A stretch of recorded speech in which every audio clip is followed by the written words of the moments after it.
sekali mengajukan Miranda yang berakuisisi sukses. Pada siwa Ewa, ketika waktu tidak menjalani SMG Ichi Desi. Diulang. Oh, biasanya di sini bukan di atas. Ini Medi pada siwa Ewa sudah menjalani Ichi Desi.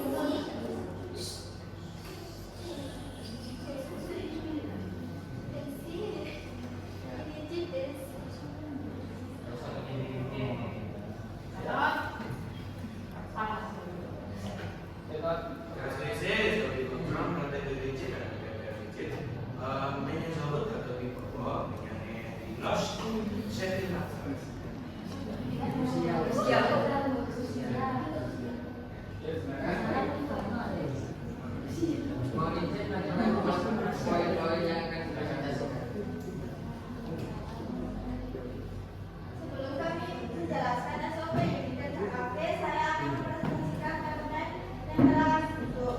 Tahap pertama yaitu perencanaan pada tanggal 29 Juli 2024. Progres yang kami lakukan yaitu pembentukan kelompok dan diskusi susunan observasi. Pada tahap kedua yaitu persiapan pada tanggal 30 Juli 2024. Progres yang kami lakukan yaitu yang pertama membuat pertanyaan, yang kedua menyiapkan menyusun konten video observasi, yang ketiga menyiapkan catatan wawancara. Pada tahap ketiga pelaksanaan pada tanggal 5 Agustus 2024. Progres yang kami lakukan yaitu asistensi persiapan wawancara, observasi, serta dokumentasi. Pada tahap keempat evaluasi pada tanggal 5 Agustus 2024. Progres yang kami lakukan yaitu menyusun penyajian hasil laporan dan edit video. Pada tahap kelima revisi pada tanggal 20 September 2024. Progres yang kami lakukan yaitu revisi hasil laporan dan revisi edit video.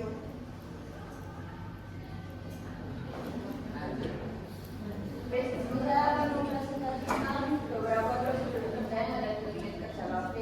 Yang pertama adalah penyambutan dengan ramah. Itu bisa dilakukan dengan kesan utama yang membuat pelanggan senang dan juga bisa membuat pelanggan nyaman dan berada di KP.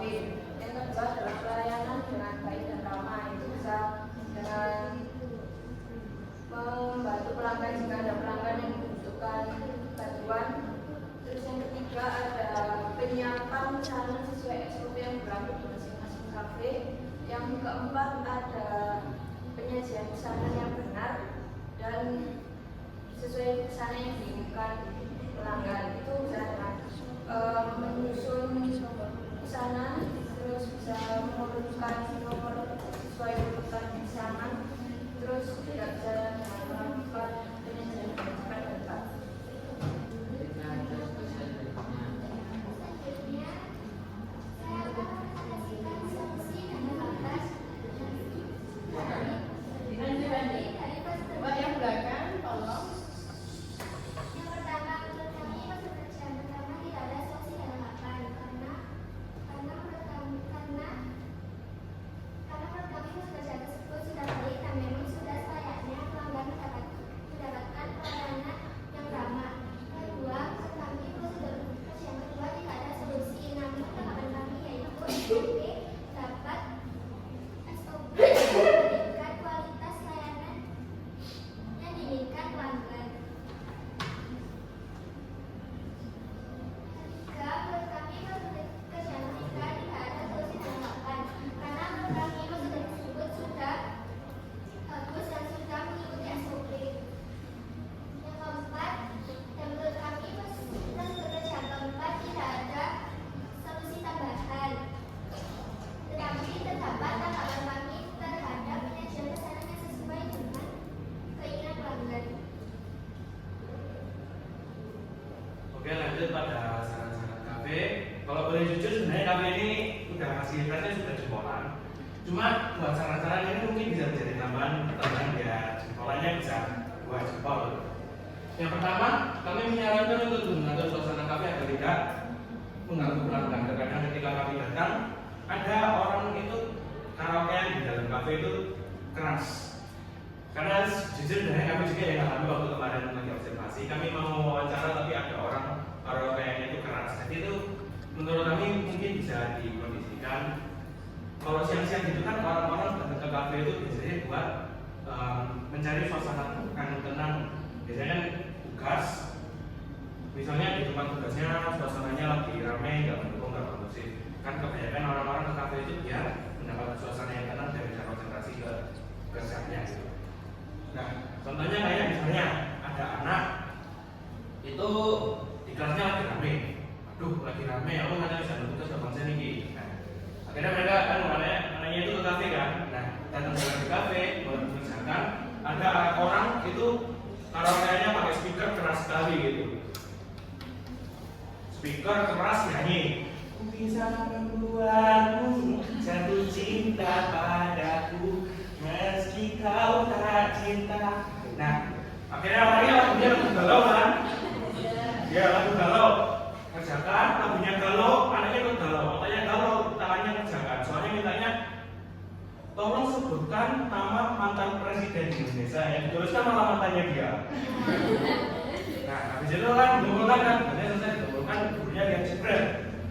Alia mulai dari sopo ini. Nah, akhirnya salah semua itu dong. Anaknya mikir, perasaan soalnya gampang, gak aku salah, padahal karena efeknya dari lagu galau tadi itu.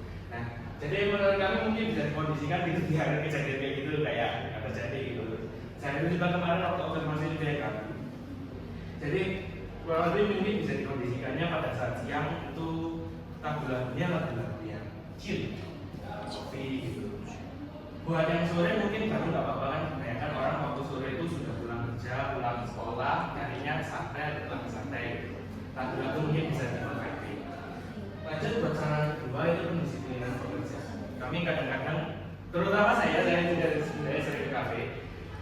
Itu waktu lagi mau beli sesuatu gitu, terkadang pekerjanya sesuatu ya pekerjanya lagi tidak standby di tempatnya masing-masing gitu. Misalnya ada orang datang mau pesen kopi, pekerjanya nggak ada, mau pesen ke siapa dong? Nah, terus masa pesen ke poci gitu, pesen ke poci tangannya lagi dibuntel nggak bisa melayani. Pesen ke tuyul, tuyulnya kan kecil dan mejanya besar. Pesen ke pundi-pundinya lagi bermasalah dengan tukang sampai. Nah, lagi datang gitu. Pekerjanya ini, aku mesennya apa? Ya, jadi untuk kami kurang lebih itu saran kami pendisiplinan bekerja karena juga yang kurang nyaman kan pelanggan datang harus menunggu kerjanya kembali ke posisinya dulu baru bisa pesen.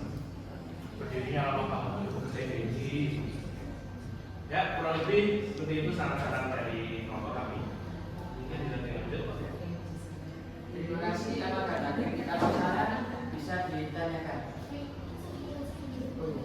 Sebelumnya video dulu ya, mohon izin menampilkan video presentasi.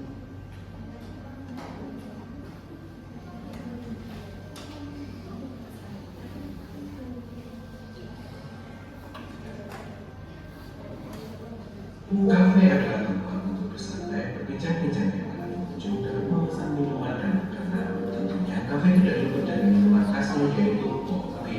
Kali ini saya akan membahas kafe yang ada di Desa UKM 4 Malang yaitu Kafe Mau Kopi. Kira-kira apa aja yang ada di dalam kafe ini? Apa sebatas pembuatan kopi saja? Dan selamat datang di segmen Belajar Aja.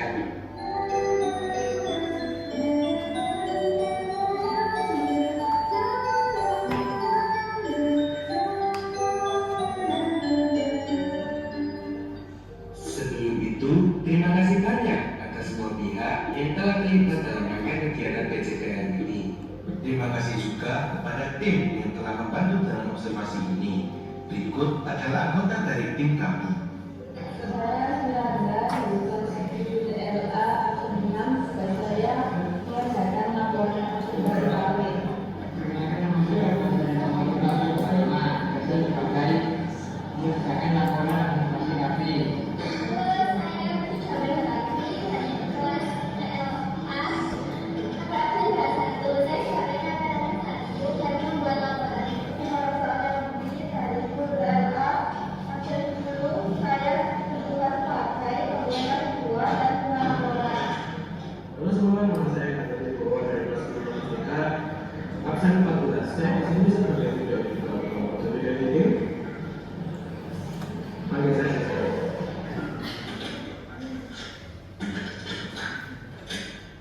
Cafe Mokopi SMK Negeri 4 Malang. Cafe ini berada di bawah naungan BLUD atau Badan Layanan Umum Daerah. Cafe ini sebenarnya bukanlah milik SMK Negeri 4 Malang, namun cafe sekolah yang dikelola oleh BLUD. Pengelolaan kafe ini itu sebenarnya kami di bawah naungan dari BLUD atau Badan Layanan Umum Daerah.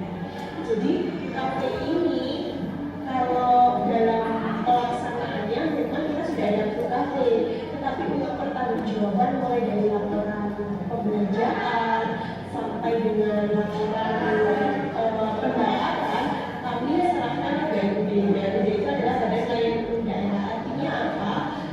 Ada beberapa tim atau tim BLUD yang anggotanya sebenarnya adalah guru SMK Negeri 4 Malang sendiri, tetapi untuk pertanggungjawabannya itu provinsi. Jadi ini bukan kafe milik sekolah, tidak, ini adalah kafe sekolah yang dikelola oleh BLUD. Jadi untuk modal awalnya itu kita diberikan oleh provinsi. Selanjutnya struktur dari kafe ini yaitu sang manajer yaitu Bu Elita, barista Mas Wahyu, juru masak Bu Wiwi, dan waiter siswa PKN. Jadi kalau untuk kafe ini, kafe sebenarnya di Malang ini ada beberapa struktur undangan ya atau dasar. Seperti yang pertama itu kami manajernya ada saya, untuk baristanya ada 1 orang bernama Mas Wahyu, terus ada 1 juru masak yang bernama Bu Wiwi, dan 1 waiters dimana itu adalah siswa PKN. Jadi ada saya, dan biasanya setiap hari itu ada salah satu anak perempuan atau 10 yang biasanya ditugaskan untuk SOD, student outreach. Salah satunya mereka ditempatkan di kafe. Jadi itulah beberapa guru yang bertugas di kafe. Kafe ini sendiri buka pada hari Senin hingga hari Sabtu. Pada hari Senin sampai Jumat, kafe ini buka pada jam 9 pagi hingga jam 5 sore. Sedangkan pada hari Sabtu, buka pada jam 9 pagi dan tutup pada jam 2 siang. Ya, jadi kalau jam operasional kafe kami itu aktif dari hari Senin sampai dengan hari Sabtu. Kalau di hari Senin sampai Jumat kita buka itu di jam 9 pagi sampai di jam 5 sore. Jadi sampai anak pulang sekolah. Tapi kalau di hari Sabtu itu kita hanya buka setengah hari. Jadi kita buka jam 9, biasanya kita jam 2, jam 3 itu kita sudah closing. Kalau dari itu kita tutup. Ya, karena pegawainya masih satu ya, jadi kita masih bisa berjalan satu shift sehingga jam operasionalnya belum bisa sampai malam hari seperti itu.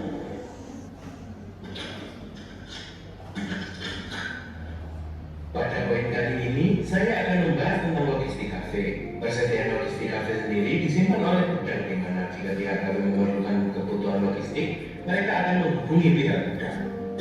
Jadi biasanya di sini kalau untuk barang masuk atau kebutuhan barang kafe biasanya kita ini kita kan setiap hari untuk ekspor ya. Jadi nanti kita itu di setiap pekan kita akan mengajukan ke gudang. Misal kayak kebutuhan gula, susu itu habis ini kita lakukan pengajuan. Dan itu tidak bisa langsung, artinya sekarang kita susu langsung ada enggak. Jadi makanya di setiap hari itu kenapa kita kok harus ngecek stok agar tidak sampai apa takutnya sudah ada order ternyata bahan bakunya tidak ada. Jadi di setiap harian kita itu mengajukan pengajuan, nanti yang memberikan barangnya itu gudang. Jadi yang belanja bukan dari kafe seperti itu. Jadi sudah disediakan. Selanjutnya, bagaimanakah penyediaan dari kafe ini? Bagaimanakah sistem penyimpanannya? Jadi biasanya kan kita mengajukan ke bendahara BLUD. Nah itu nanti sama bendahara akan diserahkan ke gudang yang membelanjakan gudang, dan barangnya itu ada di gudang. Artinya bisa kita mau ngambil gula atau ngambil minyak, ya kita ngambilnya di gudang. Jadi barangnya tidak semua ditaruh di kafe seperti itu. Jadi kita keluarnya sedikit demi sedikit sesuai kebutuhan. Misalkan kalau gudang dari Sabtu tutup, sedangkan kafe Sabtu buka, berarti di Jumat sore kita sudah lihat nih untuk besok apa yang habis cup atau susu atau minyak seperti itu. Gimana? Apa pendapat kalian tentang kafe Mokopi SMK Malang? Terima kasih sudah menonton dan bye-bye. Honey, baby, baby, hanging on top, you get it,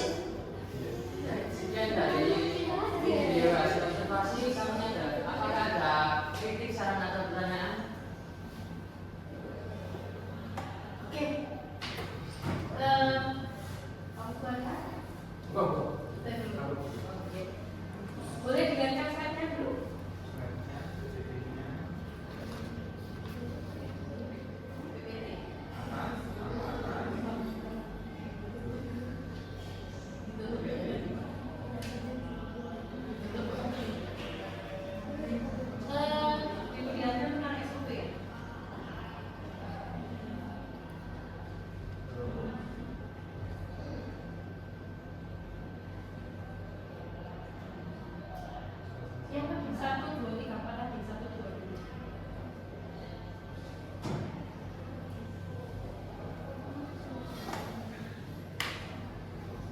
Ke 3, 4 coba. Ini yang mana anunya? SOP-nya yang mana? 1, 2, 3, 4. Ini SOP-nya yang mana? Yang sebelah mana? 3, 4, 1, 2, 3. Oh ini. Ini prosedur kerja untuk apa? Yang bisa jawab? 1 sampai 4. Prosedur kerja untuk apa?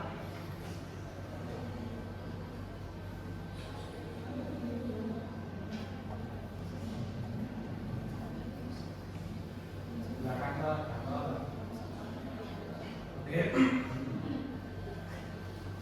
Buat prosedur kerja ini pastinya untuk peraturan yang ada di kafe biar para pekerja dan suasana kafe itu bisa terkontrol kan. Kalau bahasa gurunya itu nggak sampai naik ini. Nah, kayak ini menyebabkan pelanggan dengan ramah, pelayanan kepada pelanggan dengan baik, menyiapkan pesanan sesuai SOP tertentu, menyajikan pesanan dengan benar dan sesuai dengan yang terbaik. Itu prosedur kerja itu dibikin agar untuk menjaga kenyamanan kafe itu sendiri. Contohnya kalau pelanggan nggak disambut dengan ramah, datang, permisi Pak, mau pesan kopi, nggak apa deh, kayak enak suasananya, karena nggak nyaman. Jadi prosedur ini berfungsi untuk menjaga kenyamanan kafe dan menjaga suasana kafe yang enak. Berarti kalau Gitu. Kalau saya dari sisi saya, SOP ini digunakan untuk SOP apabila ada customer. Ya, kalau prosedur kerjanya itu nanti kategorinya benar. Tapi secara spesifik nanti judulnya itu prosedur kerja pada saat pelanggan datang. Ini benar. Dari awal sampai akhir itu benar. Tapi alangkah baiknya judulnya itu yang atas itu ditambahkan lagi prosedur kerja apabila ada customer atau prosedur kerja dalam melayani customer. Keempat-empatnya ini sudah mewakili semuanya. Ya, hanya saja judul mutlak itu. Kalau kafe itu kan secara umum ada di situ. Kafe ini kalau mesti itu namanya. Nah, kopinya nggak kamu tambahkan di situ. Padahal di sini sudah kamu highlight tentang prosedur kerjanya mulai dari awal sampai akhir. Ini sudah punya semua itu. Ya, kemudian ke timeline. Timeline itu di awal, halaman kedua ya. Sama seperti kelompok yang sebelumnya, untuk kata kerja itu jangan diletakkan di depan. Membuat pertanyaan, menyusun konsep. Ya. Silakan ganti kata kerja itu dengan kata depan yang atau dengan subjek yang benar. Ya, kalau kata kerja itu ada di tengah. Lalu saya sangat tertarik dengan revisi laporan observasi dan revisi editing video. Ini kalian asistensinya ke siapa saja tanggal 20/29.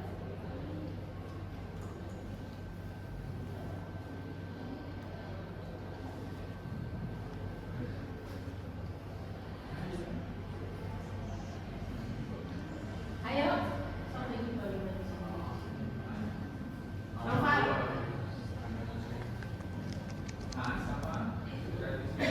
gantian, nyalain.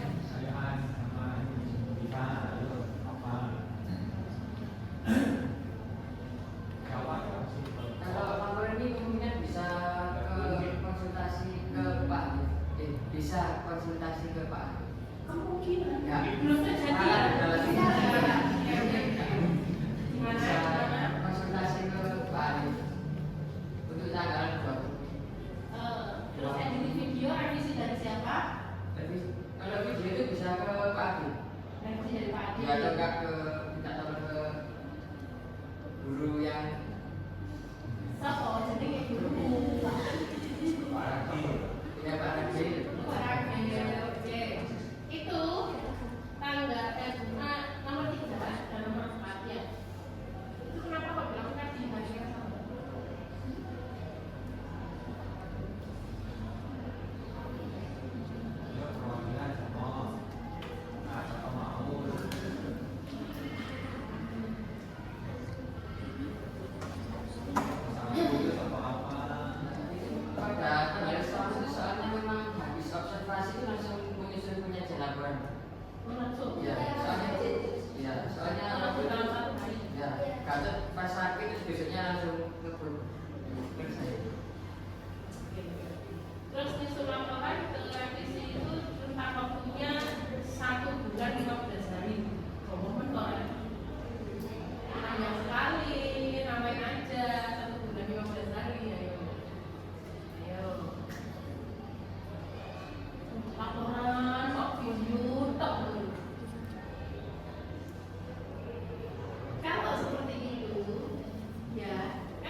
kafe itu nggak dilakukan setiap pagi, kemudian barang kafe itu dilakukan setiap ada barang mau habis. Restock bahan-bahannya. Restock bahannya itu kalau mau habis aja. Iya. Nah, mengetahui barang baku itu habis itu kapan? Rentang paling cepat berapa hari, rentang paling lama berapa hari? Pokoknya dari Bu Elita kemarin itu setiap kali sudah itu mau beroperasi, bukan beroperasi, selesai beroperasi, itu pasti ada yang nyatet bahan-bahannya apa aja yang harus ada hari itu, dan ada yang nyatet juga kemungkinan bahan-bahan besoknya juga itu apa, soalnya kan kadang-kadang ada yang pesen kafe. Jawaban awal salah. Jawaban awal itu tadi kan kalau mau habis aja, nggak dicatat kan? Nggak dicatat seperti itu kalau nggak tutup toh. Oh bukan, maksudnya yang mau habis itu restocknya. Lah iya, maksudnya nyatanya kan kalau mau CV itu selesai. Iya, nyatanya itu selesai, tapi nggak langsung dibelikan. Nggak langsung diberikan, tapi nyatet aja. Bukan nyatet apa yang maksud saya. Maksud saya itu nyatet hari itu apa aja yang terpakai. Lah iya, nah maksudnya hari itu yang terpakai itu kan dicatat setelah CV itu selesai. Iya. Ya apa enggak? Iya. Nanti tidak ada yang jawab seperti itu. Jawabnya adalah kalau di stok itu mau habis. Iya kan? Ya kan? Dari siapa kalau mau habis itu baru dicatat. Berarti nggak tiap hari kan kalau di stok itu. Sementara jawaban selanjutnya adalah kalau sih mau selesai. Ya, kalau sih mau selesai itu baru dicatat. Ya itulah saja tugasmu itu di situ, guys. Kalian catat SOP pengadaan bahan. Tulis sengketa Bu Elita. Kalau dari Bu Elita nanti sudah nyampe dari hasil observasi ibu nyampe ke telinganya Pak Adil atau telinga saya, kalian bisa 100. Ya kan? Ya enggak? Ya. Bahan kapan itu habis? Bahan kapan itu mau diadakan? Nanti jawabnya kalau bisa saja. Nanti kamu pertanyaan kita sendiri ke Bu Elitanya. Tanya itu Bu Elita kok. Iya. Ke yang kalau pengelola enggak? Pak Santi. Enggak, maksudnya ke baristanya atau ke ya, kamar saya enggak ada tanya. Ya sekali-sekali itu tanya, Bu ada kendala enggak? Bu ini kalau ada kendala gimana solusinya? Bu ya tolong. Ya, lain kali hal yang di luar dugaan atau hal yang di luar dari ranahnya yang disampaikan oleh Pak Adi, kamu mau berkreasi silakan. Kayak tadi tiba-tiba ada pertanyaan yang muncul waktu kamu nggak jawab dari itu. Oke, paham? Kemudian silakan penyampaian persepsi dalam satu kelompok nek ditanya jika bingung. Oke, segini ngomong sih, ngomong akan bingung deh. Ya, silakan bisa mengambil persepsinya. Mau pakai ordernya ini, tamu ini, sama. Dari keseluruhan yang kalian sampaikan itu lebih bagus dari kelompok sebelumnya. Lebih bagus. Hanya saja kalian masih mengalami miskonsepsi atau miskomunikasi dengan satu. Oke? Untuk ceweknya, suaranya silakan volumenya dinaikkan ya. Kalau kamu sekarang 10 desibel, nanti PAS kalau ketemu saya lagi bisa 50 desibel atau 100 desibel. Ya. Ya. Akan saya sampaikan. Aduh, mau saya ngebel. Oke? Bisa dipahami? Nanti PAS bisa lebih dari ini apa yang kamu sampaikan? Harus lebih dari ini. Kemudian kalian balik pertanyaan yang mungkin muncul di luar dari apa yang kalian sampaikan. Terima kasih. Pak Adli, Pak Sas. Masukan dari saya